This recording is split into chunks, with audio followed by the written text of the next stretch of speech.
kot član organizacije MPM je vsak dolžan narediti en projekt letno in med izbiro mojega projekta sem se pošalil, kaj pa, če bi naredil okroglo mizo. In potem so rekli, da je okroglih miz dosti in katera bi bila neka taka res zanimiva okrogla miza, pa sem rekel, dajmo povabiti uspešne ženske. Tako da iz majhne šale je nastala neka obligacija, ki je kasneje prerasla v dejansko veselje, ko sem raziskoval in iskal vse, kako je z uspešnimi ženskami, kaj sploh je uspeh pri teh ženskah. In to, kar se je danes odvilo, je pač preprosto stvar dobre energije in super govork, ki so nas počastile z obiskom in dale res cool odgovore.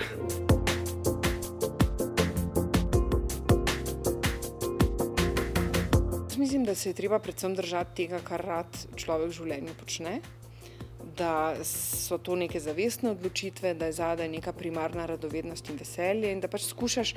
slediti rečem, ki te v resnici zanimajo in veselijo. Da se ne siliš nekaj zato, ker pač je, ne vem, tam ali denar, ali tam neka slava, ali tam nekaj drugega, da skušaš najti tista področja v življenju, ki ti res povzročajo veselje in ti potem tudi napori, ki so povezani s nekim početjem v življenju, ne bodo tako naporni in težki, ker boš rad počel to, kar počneš.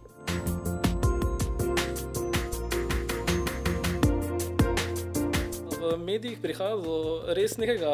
negativizma, v ospredje prihajajo razne zgodbe, ki nam ravno ne polepšajo vsak dan, tako da smo razmišljali o tem, kako bi predstavili neke pozitivne zgodbe, predvsem lokalnih žensk, ki so na svojih področjih relativno uspešne, ker uspeh je za vsakega nekaj drugega in